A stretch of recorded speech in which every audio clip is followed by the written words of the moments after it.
I have been hired by 2 Fortune 100 firms, middle management. You ready for this? Okay. To help them learn how to convince their senior executives that they shouldn't have to return to the office. Wow. Middle management hiring me twice to help them build an argument and build their case to their leadership team. Many senior executives are not confident they know how to build a successful, repeatable, scalable business in a completely different domain of hybrid work and remote work than they do an in-person one, because they just don't have the evidence and the proof, and their butts on the line. Shareholders are saying, show me the money.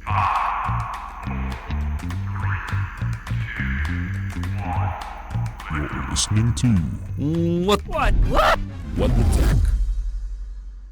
Welcome to the What the Tech podcast, where we talk about business and office technology and put our 20 years of expertise to discussing trends and issues impacting the workplace. This podcast is brought to you by Global Tech Worldwide, your technology office experts that's been around for 20 years, providing trusted, personalized office IT solutions. Check them out at amazon.com/TECK. That's amazon.com/TECK. Hi, this is Rolando here. And I'm Dave, checking in. And we are your co-hosts for the show What the Tech, where we speak to business and tech influencers to gain their insights in today's evolving business world, Dave. Listen, and before we introduce today's guest, Rolando, you want to give big props to a few people out there. I absolutely want to, Dave, because this is a really cool, smart gang of people. It's the folks over at MDS, otherwise known as $1 Million Sellers Group. I got to tell you, Dave, we sell on Amazon, and it's a very challenging platform to sell and thrive on. And a lot of the folks in that group have been like a lifeline for us. They know a lot of the stuff that's flying under the radar that you just don't hear about. You don't see it on the forums, but they're connected in their own way, and we all help each other. But there's some specific people there that I want to recognize. Ian Sells, Leslie Pearson. She has a game called Taco Burrito. Boy, it's awesome. She's on fire there. Jeremy Abend and Anthony Wen. All of you, there's so many more, but those are some folks that I've seen their posts that have been absolutely helpful. And you'll want to check out, if you want some of that flavor, check out that $1 Million Sellers podcast hosted by Nick Chusette on the Apple Podcast. And you'll hear some of the amazing folks that are in the e-commerce space today. You know what? We're going to have to introduce some of those folks to join our cast someday. No doubt. No doubt. I'll give them some big props, clap up for them. And listen, today's guest, Steve Cadigan, he's been with us before, so he's a returning guest. And if you want to see Steve's original interview with us, you can check out that podcast and many more over at circuitloops.com. So our guest today is Steve Cadigan. Steve has been at the forefront of global talent strategy and company culture for the past 30 plus years. He is most famous for scaling LinkedIn from 400 to 4,000 employees in just about 3.5 years. He's the author of Workquake, a down-to-earth guide to creating a better model for work. Steve is the co-host of the Workweek After Hours podcast with Shane Howard, also a previous guest, and one of our favorite content creators. We really like his stories on LinkedIn. We love his insights about the unique workplace and the future of work. Go follow him. And listen, if you're looking for some fun stuff, you got to check out his TikTok channel. Yeah, I love his stories. True from corporate America. It should be like a Netflix miniseries with all the stories he's got going on in there, Dave. Hey, let's welcome back to the show, corporate culture guru, Steve Cadigan. Yay! Nice. Hey, good to be back. Awesome. Welcome. Steve, we're so glad to see you again. Steve is not lying. I do consume those corporate America stories. Love the one where you were talking about the guy you were trying to recruit from Google. Yeah. And basically one of the top level guys flew him out on one of the corporate jets and said, hey, we're going to give you essentially a work for life contract, increase your pay, and give you whatever you want. And you said this guy made the right choice for his family. You know, Yeah. and you had a lot more to say, but it was one of those things like, even though you were at LinkedIn at that moment, you were growing, we're just this upstarting company and we're going to do all this. And the guy liked what you guys were doing. He's sorry, Charlie, I'm getting paid over here. Yeah, incredible story. And a lot of people think that I'm embellishing that one. I was probably rounding the numbers down in talking about the kind of money they put in front of him. I was trying to talk him into shoehorning him from $400,000 a year to $300,000 a year, and he got a counter of $3 million a year. Ooh. Yeah. And the funny thing is, I see him all the time around town because he lives in Menlo Park where I do. I see him, and I'm happy for him. He's a really great guy. But that was one of those moments where you looked at the world you're competing for talent in and said, wow, this is not a easy environment to recruit in if people are making $3 million counter offers. Oof. I mean, that's hard. It's It's hard. sports, in a way, Well, file that one away. I'm sure for the memory, you have some other awesome stories in there about your adventures going abroad and working abroad. So I love it because it just gives us a window into what happens in the real world. Being in HR and having your interactions with people coming into the organization as well within is so enlightening, because if you're not in HR, you probably don't know all the backstories on this stuff. True. I was trying to explain that to a friend of mine once, how hard the pandemic was for a lot of human resource leaders. And HR is not a profession that usually people feel sorry for. It's usually one that they get all frustrated with. But that being what it may, I was trying to explain, when I was in my HR leader roles, when you go into the cafeteria, the break room, and you see a group of people, I know so many backstories on every single one of those people. That person's going to be offered a promotion tomorrow. They're going to be over the moon. That person's request for a salary increase is going to get rejected tomorrow. They're not going to be so happy. This person's going to quit and let their boss know in 3 weeks. The boss doesn't know that they're going to quit, and the boss is going to freak out. Or that team is going to ask to relocate in a few weeks, and all this stuff going on. And it's really interesting, but it can also be a lot of challenge to absorb all the fact that everything that's happening. You brought it up in a point, because I would think, especially today, in the environment we're in right now, super challenging, mental health is getting a little bit more elevated than in the past years. If you've been in corporate America 20, 30 years, people did not talk about mental health at all. It's starting to be in the mix much, much more. How does somebody that is a professional that's in the HR field, like you said, they know what's going on, especially in a large organization where there's a lot more pieces flying around. How does somebody stay mentally healthy with what's going on right now? I don't have the right answer to that one. Let me tell you, I definitely cannot say that I solved that. What I can offer is, I think one of the most powerful skills that we can all work on improving for ourselves, particularly in any role, but particularly in one that is filled with some things that are pretty more emotionally charged, human resources, than other professions, is the capacity to be self-aware and to be able to talk about really hard stuff. And whether that's through years of therapy that I've had in my own life for various reasons, I feel like that served me really well to be able to recognize some of the feelings, challenges, frustrations that I'm feeling or I'm perceiving in others, and being able to talk about that in constructive ways rather than, hey, suck it up, be the man, don't show any weakness, which is a real dangerous, slippery slope for some folks. So that's number one. I don't think there's anything you can do to avoid pitfalls, challenges, frustrations, issues that are going to hit you. They're just going to hit you. That's part of the life's journey. Right. So what can we do about it is prepare ourselves to be able to work through that and have a network of people and confidants and therapists around you to be able to have safe places to talk about it and work it through. That's one. The second thing is, I do really feel that this has been bubbling for a long time, the necessity for us to start as organizations helping set up guardrails for our employees so that they're not on all the time. And we have to make sure that they're not harming themselves unwittingly and unknowingly in a world where you used to be able to turn off. When I started my career, at the end of the day, you go home, there's no internet, there's no cell phone, you are walking out. Maybe you have a few files you're going to look at later, but no one's going to be tracking you down. or something, or sending you a 3-page email asking you to look at it. And now that's always on, always on. And we haven't reconciled the world of work and expectations to account for this always on possibility. I think we touched a little bit on it the last time that you came on, or even Shane, when we had him, talked about how in different countries, this type, even though we have technology that still goes with us and goes home with us and keeps us connected to work, other cultures, they may go home with this thing, but it's not about work.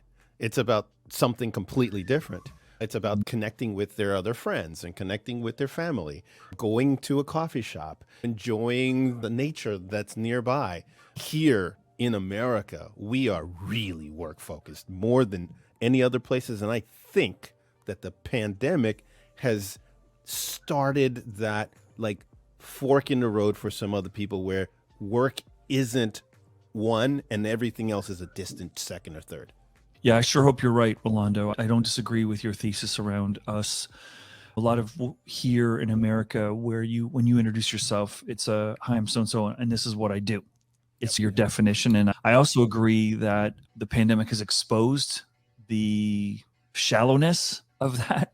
One of the things I've always said is I would love to have the lifestyle of Europe with the work ethic of America. Like, can you marry them both, though? Is it possible?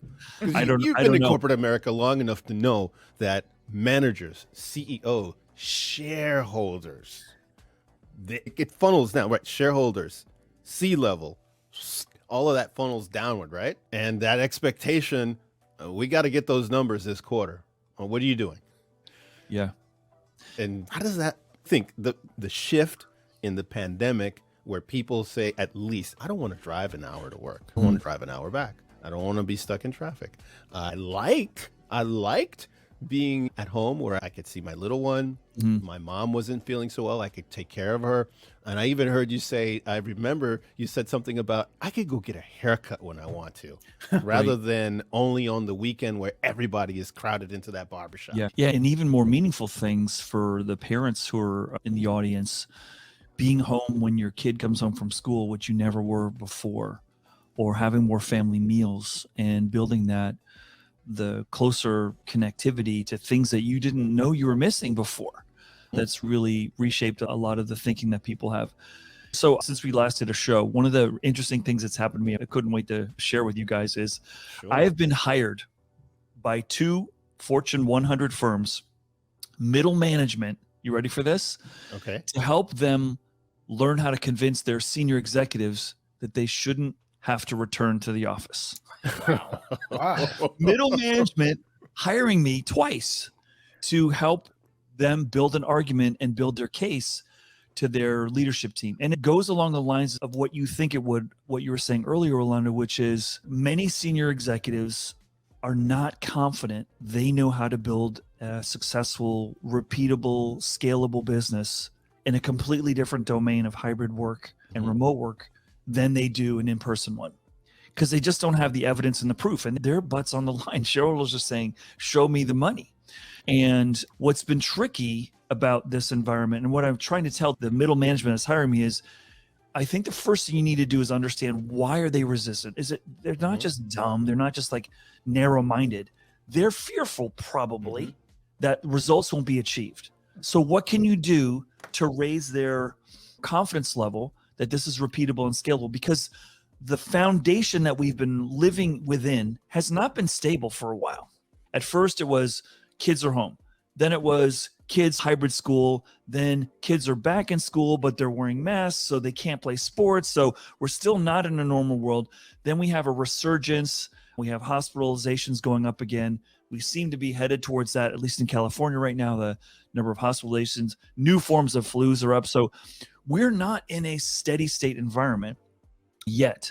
So how organizations are responding is they're just nervous. Like we don't have a baseline to make a long-term decision about how we're going to create value going forward. And what I said, and I think what you guys have been telling people and a lot of your guests have been sharing with people, is we have to build to be able to handle adversity and making decisions for the now and for the foreseeable future, but not for forever. And it's your ability to adapt and build the confidence and trust of your team that's really going to define how well you weather the inevitable ebbs and flows and ups and downs that we're going to face, whether it's the supply chain, whether it's the cost of gas, natural gas right now because of the war in the Ukraine, so many things. Yep, absolutely.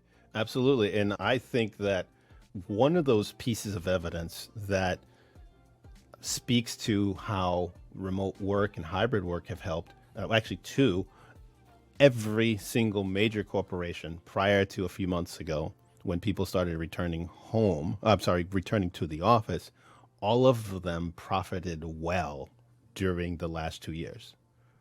So if the bottom line is the most important things to shareholder, the most important things to executive compensation, the most important thing to the profitability of a company, there is no other argument. We could present other facts to back that up, to talk about healthy lifestyle and better workers and all that stuff, but the bottom line got better, not worse. That's and right. If the bottom line got better, what else do we need to argue about? Right. Yep, completely. So most of the clients that I visit that I've been working with the last 2 years starts off with a question. How are you guys doing? Oh, Steve, it's been brutal. People leaving, can't hire people, really hard, supply chain this. And I said, well, how's your business been? Oh, best year ever. And I said, isn't that interesting? Nobody has told me, and this is a true story, Dave, nobody has come to me and said, Steve, you know what? During the pandemic, we've learned that in a crazy high velocity change environment, we're thriving. Nobody says that. They say, oh, it's been really brutal. And then you have to prompt them, well, have your revenue and your profit margin. Oh, best year ever. Right. And what I hear is, and they're not saying it, so I'm having to tease it out when I'm talking to them. They're worried about things like, hey, we're not together in a space. Maybe that's going to dissolve our culture. Maybe the sense of trust and rapport and confidence we have in each other is going to erode the more we hire people who've never met each other. And this is another one of those gray areas where how are companies doing in hybrid? Well, it kind of depends. Did you start in person and then you went hybrid? Or did you build hybrid from the start? There's no similar approach to this, and every company did it a little bit differently. So we don't have a clean data set. But what I do love is, and the last time we talked about this, you guys were trying to bait me with the whole Jamie Dimon. I think he put his own words in his own mouth. You didn't have to put it in. Because a few months later, remember, maybe 2 days isn't so bad, you know? Yeah. And same for Elon Musk. He tried to pull that at Twitter, and everyone's like, okay, so the choice is go all in and do 80-hour weeks with you or out. Okay, we're out. 80% we're out. And the 20% were probably people who were either job insecure, on a visa that had an issue that was going to present a problem for their family viability in the country. And so, that's interesting, right? People are voting for the freedom a lot more. That being said, there is a demographic of new entrants in the workforce from schools or first time they're like, man, this is lonely. I'm going into this job. I didn't meet these people. And I was thinking work was going to be a lot more socially interesting for me. And it's been hard. And companies haven't built the muscle of how do we integrate people and what is our culture now that we're mostly hybrid, and how do we do that? And one of those companies that I was telling you about, the middle management hired me. What I found really interesting was we talked a little bit about this. They have some of the most beautiful buildings, on-site childcare, fitness centers, restaurants. What more could you want? What the executives were afraid was, are people going to want to work here when they don't have that? That's our tool. That's our asset to get people in. And they weren't sure they could hire people. And I was like, whoa, you mean the real you? That they would have to get to know your real culture? You're not sure it's going to stand up against that pressure? Interesting. It's super fascinating. Don't you think so, Dave? Yeah. I mean, there's always been departments within companies where remote work is the norm. So I jumped into the workforce, I think it was 1999, 2000. And when I started working, 90% of the sales organization was already in the field. They were already working from home. They had the technology that was available at that time to communicate, maybe not all the video, but there was always like a team within the organization that was in the field. And I was an inside sales guy. I'm 21 years old, fresh out of college. And when I would see these people that were remote working and in the field, that was always something that I aspired to be. I wanted to graduate through the organization, go from inside to outside, get these tools, have the freedom, do some traveling, but we still had access to company culture. I was on an island, but I could still meet a lot of the people in the field. What do you think is contributing to the avoidance of moving people to be remote? If they have sales organizations that are already remote and have been, can you leverage that as part of the conversation to the C-suite to say, listen, you have people that have been working in the field for 20 years. You have a department that's in the field. Why would they be apprehensive to allow other departments to do that? Yeah, Dave, it's a great point and it's a great question. Just thinking back on most organizations I've worked for, I would say a quarter to half the company is remote salespeople, right? And that's a good reminder. Hey, we've proven we can do this. What we haven't proven is, can we have product and engineering work together in a more remote domain? And just reflecting on my LinkedIn days, my operations team was led by ex-Yahoo. My engineering was ex-Google, and the product was also ex-Google. And in the early days of us growing from 400 to 4,000, not only did they want everyone working in an office, they wanted everyone in the same building that was in product and engineering. They felt that when we went through what I call organizational puberties, we're going through all that, real-time problem solving in the hallway and on one floor, not even in one building, one floor, where we can see energy and the cubicle walls are low and we can trade information, real-time iteration, was really powerful to our development. And what blocked that was available space in Mountain View, California. Google was behind everything. So that wasn't because they wanted to, they had to. And then we acquired a few companies, and this has happened. There's a team in Argentina, there's a team in India, and so forth. And that's how you go into it, and you build a confidence over time. I feel that these other functions that traditionally are in buildings, time has got to serve us the confidence. And I think, can generally work be done well? Yes. Can departments that need to rely on one another more, can that work as well as sales? Don't know, is what I think is what's causing people. But I'm not saying it's right or wrong, but I'm just trying to help people understand. I think that's what's behind it, Dave. I remember hearing, this was maybe about a year ago, Kevin O'Leary, Shark Tank guy.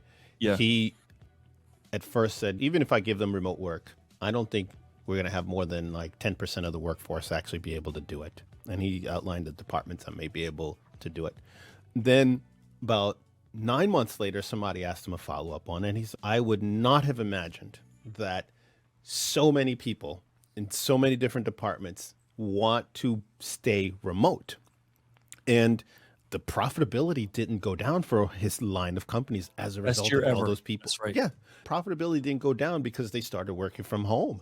And I think that what happens is there's two things that are going on that you touched on that I'm baffled. One, bottom line is still healthy, but the muscle memory is still the old ways. It's still, you got to show up, come in. I see you. Oh yeah, I see Steve. He's over at that cubicle. Oh, I saw him leave. He's now going home. That probably gave people a sense of assurance that something was going on. But that doesn't mean it was the most productive thing going on. But I think the other thing that doesn't get talked about a ton is a lot of these companies, like you said, Google, Amazon's another one. Apple went out on a shopping spree for real estate. So now, if you don't need 60% of that space, what's the argument that was a good investment? Instead of, the best investment we make is letting people work from home because our profitability is up. And you don't hear that, but I would imagine, and especially where you live, in your backyard, there's some expensive land, expensive buildings that have gone up, expensive towers that have gone up.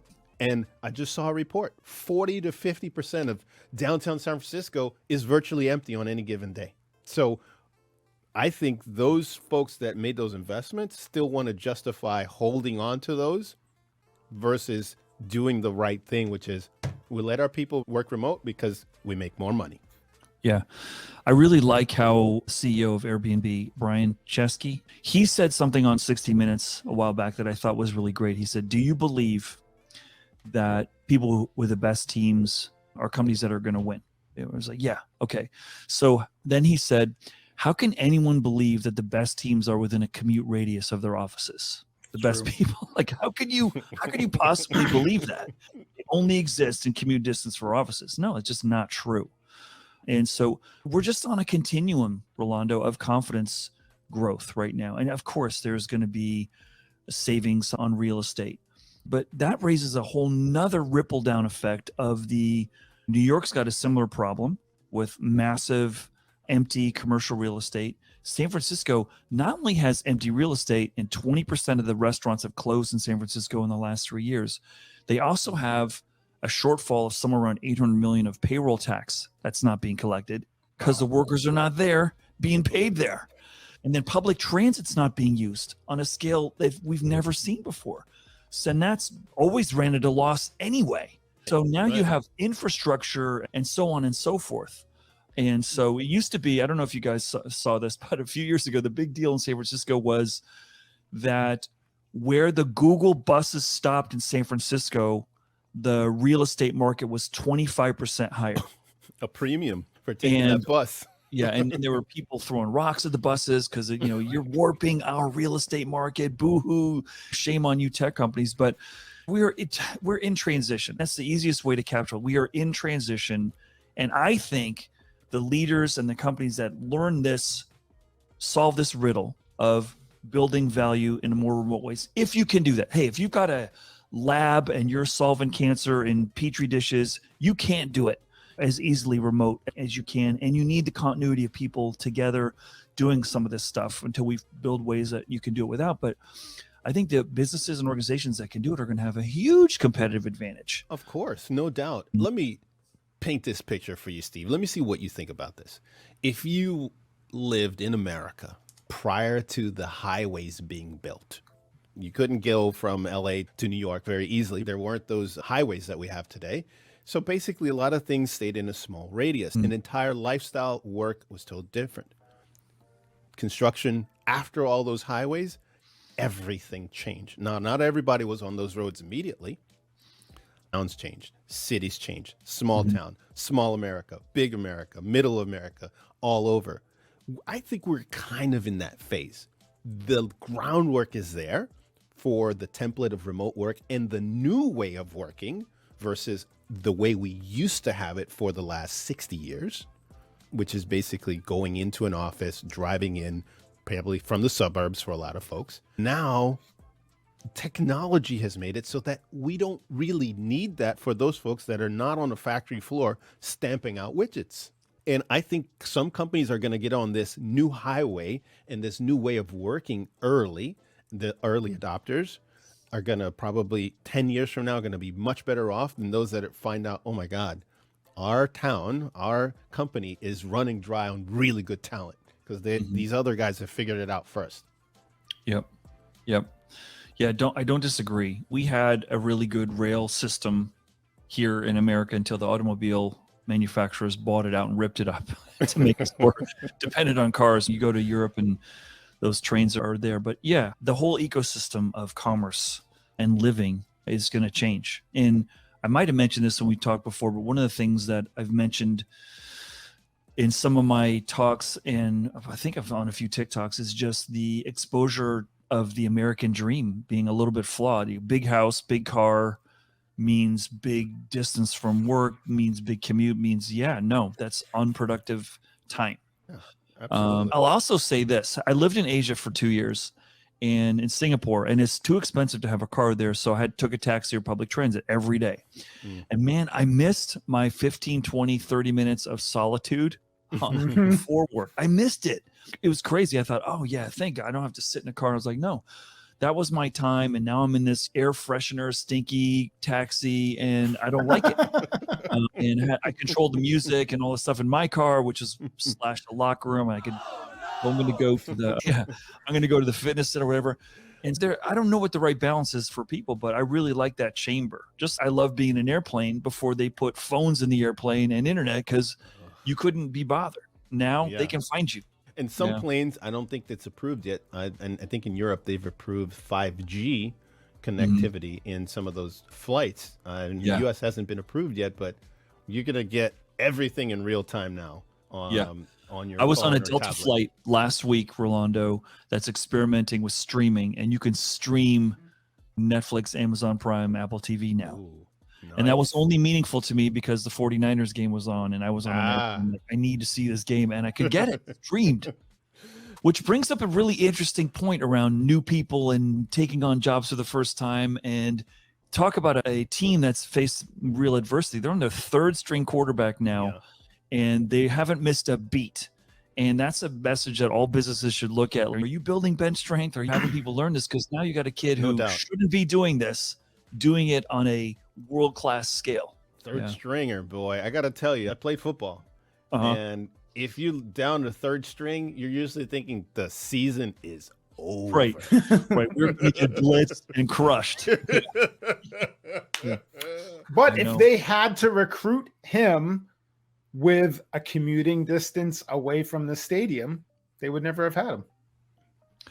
That's right. And what's really interesting, Dave, on that point is, and I'm starting my second book right now, kind of on this topic, which is, I was listening on the radio yesterday to a sports radio talk show, and one of the things they were talking about relative to this Brock Purdy situation, for those of you not familiar with football, 49ers are on their third string quarterback. Both of their prior quarterbacks got injured and most likely out for the rest of the year, or at least deep into the playoffs if they're still alive. And so they've had to take this kid who was the last person picked in the draft. They call that position Mr. Irrelevant, number 250, 67, whatever, the last person picked.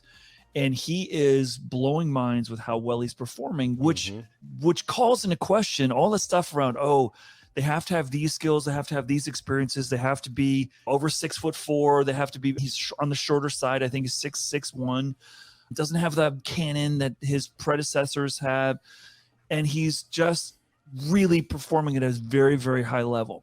And I love that story because so many companies like, we can't hire the right people. How do you know you need someone with all those skills? And the talk show I was listening to yesterday said how hard it is and how obvious it's being revealed that they don't really know who's going to make that leap from a college environment to successfully become a quarterback. Oh, with the graveyard of first-round draft pick quarterbacks. Ryan Leaf, which is right at the top of my list of busts. Yeah. You have, what's the guy that came Marcus out of Texas? Russell is another one. He was one.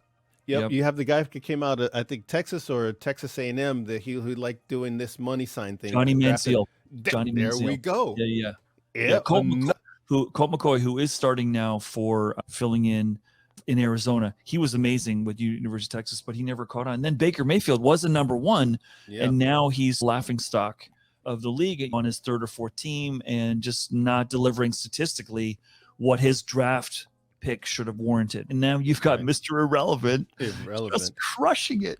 And I just love that because there's so much more that we can learn around who could fit and how you can build value in different ways. And I love it when sports shows us the way with that. I agree wholeheartedly. Sometimes the smallest thing can make the biggest difference. And that leads me to one thing that I do want to take a moment to pay the bills here. Talk about our sponsor, Circuit Loops. If you're still paying for slow, outdated internet, stop doing that. Thank you, Jeremy, wherever you are, for telling us that. Those internet outages are definitely costing your business.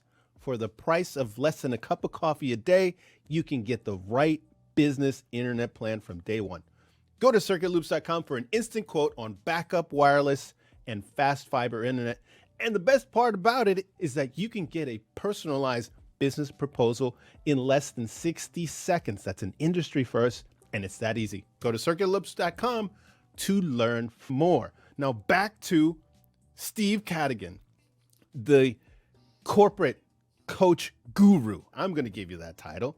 Okay. Corporate coach guru, breaking down what's going on in corporate America. We got a little bit into this just prior to you coming on.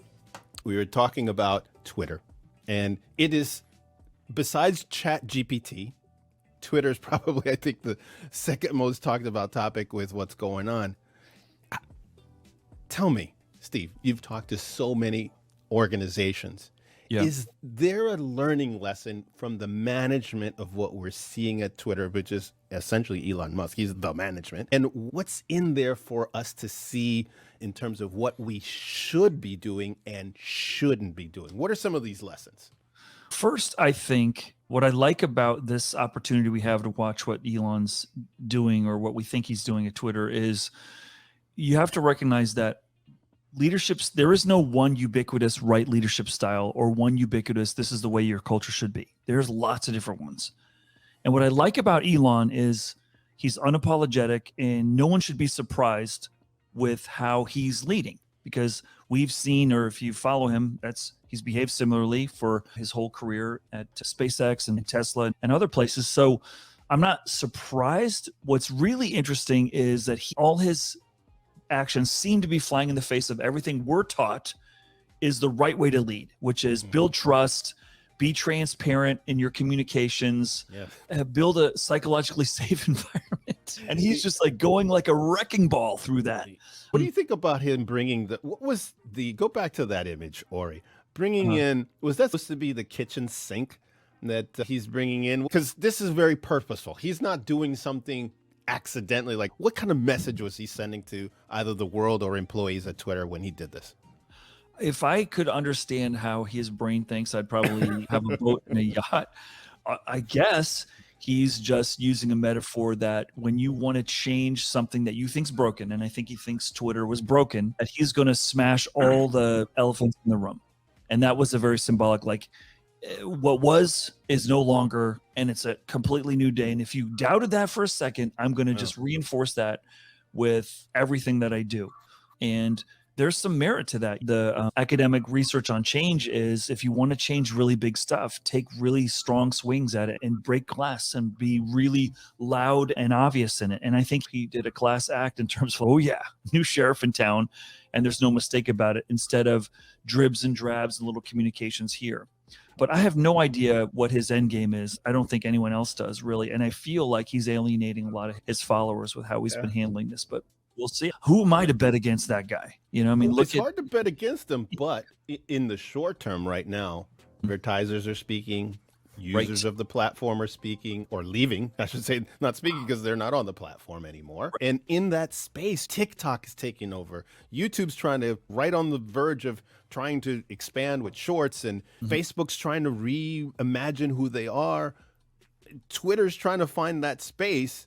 If they're losing subscribers and followers and advertisers, there's not that money to give them the runway that they need to explore new ideas. You need cash for that. Yeah.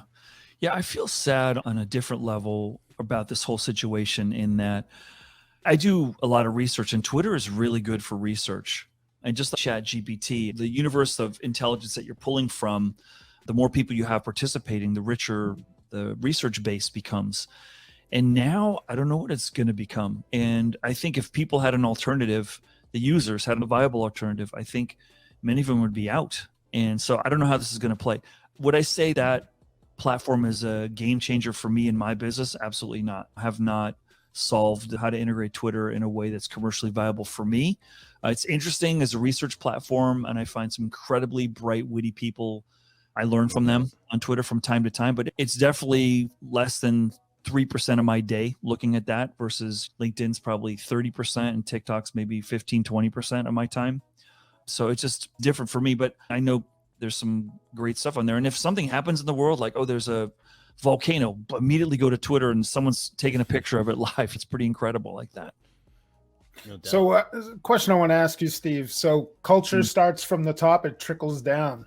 With Dorsey out and Musk in, the employees there felt that shift in culture immediately. And walking through with that sync, people, everything that I was reading, there was a lot of people that were very concerned immediately. Have you seen this happen in the past 30 years? Do you have any examples where you could tell that there would be an immediate change in culture because of the change in leadership? Absolutely. You're always going to see that. And I think it would be a mistake to say Dorsey's out and Elon's in. Dorsey was in, then he was out, then Dick Costolo was in, and then he was back, and he had a part-time job at Square, and then they hired someone else to be there. To say that was a stable culture would be, I think, an overstatement before. And to say that it was a good culture might be an overstatement too. I don't think any of us could say that business was crushing it and had a huge profitable destiny in front of it. I don't think it was. I think it was still trying to figure out how are we going to monetize this enormously millions and millions of users in a way that's meaningful and replicatable and can evolve. And I don't know that they achieved that. And I just read today or yesterday that Dorsey is regretting having gone public to begin with, and that, which is an interesting thing. But your bigger point is you're always going to have a culture change when someone comes in. I always say, beware the leader that says, oh yeah, things are going to be the same as soon as I come in. Yeah, no, it's never going to be the same because you're not the same. Well, they bring in sometimes their own crew, right? It's like a new head coach of an NFL team. They don't keep everybody. They keep a couple guys just to make sure things keep some continuity. But they'll bring in their own thing. They'll bring in their West Coast offense or their time possession offense or whatever. They're going to bring in their new crew and when they go into new organizations. And that's one of the things, if I could transition a little bit from the management style of folks like Elon and others to what's happening today, where companies are announcing that they're going to be doing workforce reduction or layoffs. What is your advice to that employee or that person? What should they be doing? For example, I'll just use Meta because they've been public. They're going to lay off a bunch of thousands of employees. What do I have any rights or anything that I can do? It's scary, but what do I do besides panic when that happens? I think the best thing to do, and I talk about this a fair amount in the book that I published last year, Workquake, is if you start looking for a job when you lost your job, it's too late. What you need to do is build a foundation of always keeping your network warm and vital. And I used to work with Rolando a few years ago. He's a great guy. He's got a great network. Let me just have a burger with him once a quarter or just give him a call. Hey, what's up, man? What's going on? Keep that network warm, always benchmarking. I tell people you should always be looking, not to leave, but you should always be looking, see what's going on so that if something great does come, you're ready, but also that you're on the top of mind of people that you care about. So don't look at this tech layoff as, I need to do something different. No, from now on, or if you haven't been doing it, you should always be keeping that a network that you have alive. And that's just not out there cold calling people. It's the people you used to work with, the people you went to school with, the people who are part of your church. For me, it's going to my kids' sports games. There's dozens of parents who work in interesting places. One of my kids' friends' moms is a senior executive in HR at HP. And that's super interesting, huge organization going through all kinds of twists and turns. And so when I'm sitting there in the stands, it's timeout. Hey, how's it going? And that's just interesting. And so networking, I think, in its purest form is just like helping people, asking for help from people that you know. That is the ultimate for building I think, a career resilient future. But hey, to answer your question with legal, if you ever think you've been legally wronged, go seek advice from an employment lawyer. They're not hard to find. Just go ask around, ask your friends. But that's not the path. I tell people, if you feel you've been wronged, one way you can do is if you feel you've been really wronged, you need to stand up for yourself. But a lot of times, is it too late when the manager says, "Hey, I got to talk to you and bring you"? Is it too late at that point to just save your job, Steve, and you have to accept that's what's going to happen, or is there something that you could do at that point where you're being told you're being laid off? No, I think if your manager is pretty clear that you're on the list, you might win a legal challenge to that. But now you're going to be living I've got a target on my back existence, which is not comforting. It's like, all right, I blocked it this time, but they're going to try to shrivel my responsibilities, try to possibly minimize my ability to make an impact here. Do I really want to be here? And so what you want is to try to buy time for you to make a better choice. And that's what severance is built for, is to here's the money so that you can cover your bills for several months while you conduct a search. And the higher your level and the more you've had to relocate or something like that, the more money, hopefully, the firm is giving you as a cushion to do that. But to play this out, Rolando, I work for companies where if you sue us, because we thought about our decisions before we made them, if you sue us, we're going to fight. And we've got deeper pockets than you do. So if that's what you want to do, and maybe you'll win, but it's not going to be comfortable. It's not going to be easy. And your future employers are going to know, if we take this in a public forum, that you're someone who's going to potentially sue if things don't go well. And that may not serve you. And also you may be just miserable. I've had to counsel a lot of my friends. Hey, I feel like it's wrong, this and that. I was like, yeah, but you're going to be swimming in that negative ocean for a long time before you see any money. And they're going to challenge the ruling. They're going to keep dragging this thing out, and they've got more pockets than you do. So do you want to do that? And then potentially alienate a good possible reference? I don't know. There's a lot of things to consider.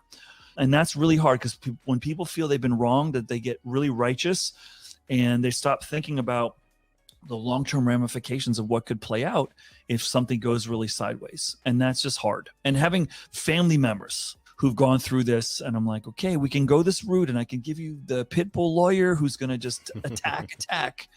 But you're going to have to see stuff that they're going to print all your performance reviews, and they're going to manufacture some stuff. Probably it's not true. And feelings are going to be hurt. And that's not going to put you in a good frame of mind to look for another job. You see what I'm saying? Yeah.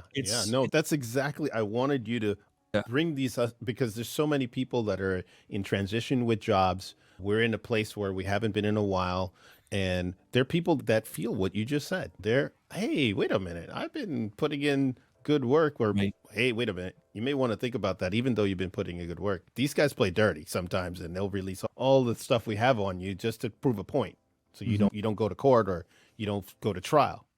Yeah, it doesn't feel good. And that negativity will really make it harder, I think, for you to get excited and be focused on doing something different. And everyone's situation's different, right? Everyone's situation's different. And I've got friends getting laid off too right now. It's hard. So you just try to, okay, this company's hiring. Let's go over here. Let's look over here. Try to focus on that. I want to ask you about something a little happier.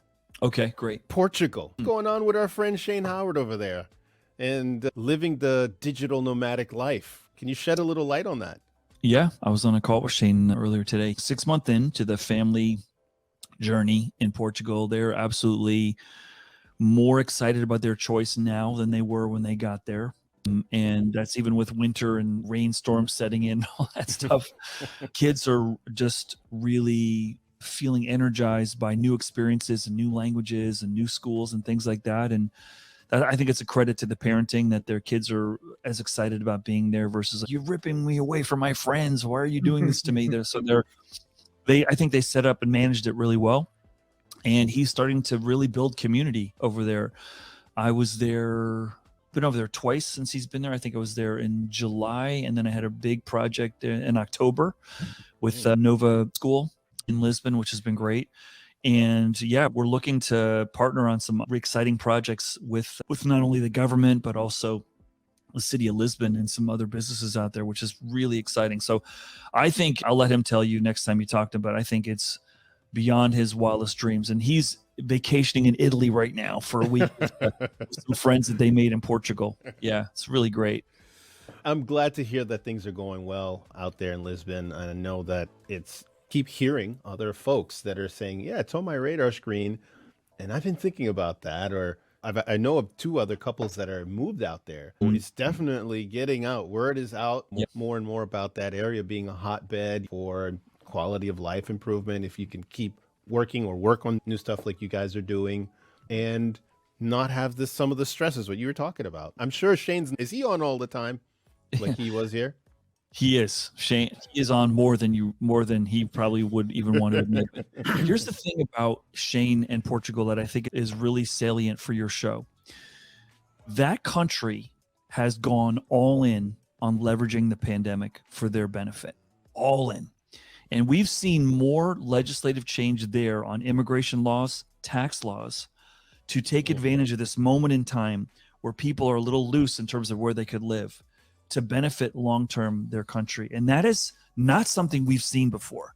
Countries really fighting to take on knowledge workers at a scale we've never. And I was on a call earlier today with a prospective client. I was saying, oh, people aren't staying. Our industry, people don't like our industry. I go, what are you talking about? Everyone's feeling that about their industry now. And we've got countries competing for talent at a scale we've never seen before. Wow. Lowering the bars for immigration of knowledge workers like we've never seen. And we don't know how that's going to play out. And we all have friends, like you had said, Rolando, who are like Shane, are moving to a new place, whether it's, I know some bunch of people in Costa Rica, Greece, and in Portugal. It's wow, that's fascinating. How long does that fascinating. play out? I don't know how it plays out, but I know it's going to be different than it is now. Yeah. I think it's fascinating. I think that for those folks that have the ability to do that, I was on with somebody yesterday that they moved their family and their friends, their neighbors moved out to Puerto Rico. And Wow. they're very happy that they made that move. I guess people are looking for something new, like you said. Yeah. Work is totally different. Your book, Workquake, talked about that. There's a different way of thinking about work and about people and culture and how you manage that. And I'm sure some of that's going to carry over into your new book now that there's a whole lot more things going on since when you started writing that book. And I really look forward to that. Yeah, maybe you sneak us an advanced copy here and we could talk about it. Done. Steve, it's been a pleasure as always. If folks want to follow you and follow your adventures or hey, bring you on and get our C-suite straightened out, what should they do? You can find me on LinkedIn. It's the easiest way to do it. My TikTok, Steve Cadigan, or my email, steve@cadiganventures.com. I'm very responsive to inquiries, or even if you're in a weird spot at work and you want to get a second opinion, I'm happy to do that. Yeah, look forward to hearing from anyone who's interested in reaching out. Wonderful. Wonderful. Steve, it's always a pleasure. Man, I wish I could have virtual Steve here because I have so many questions. I want to continue. Maybe chat GPT Steve. There's a version of that somewhere that I can talk to and just bring him on all the time because stuff keeps coming up. But Steve Cadigan, we have enjoyed having you here on this show. And if you enjoyed today's episode of Steve, I want to invite you to go to our earlier podcast where we did do some smackdowns with Jamie Dimon. We gave him a clap back, so to speak. And you want to check that out and see what Steve Cadigan had to say. I had to probe him a little bit to get the real Steve out a little bit. I still remember that. If you want to get aggro and throw off the gloves a little bit, to give you a preview, then you can watch that whole episode on circuitloops.com where Steve and several of our other past guests have been on that drop a lot of knowledge. So Dave and I will see you in those episodes. Thanks for listening to What the Tech. Be sure to check out our other episodes featuring awesome tech and amazing guests. Find them on circuitloops.com or wherever you consume your favorite podcasts.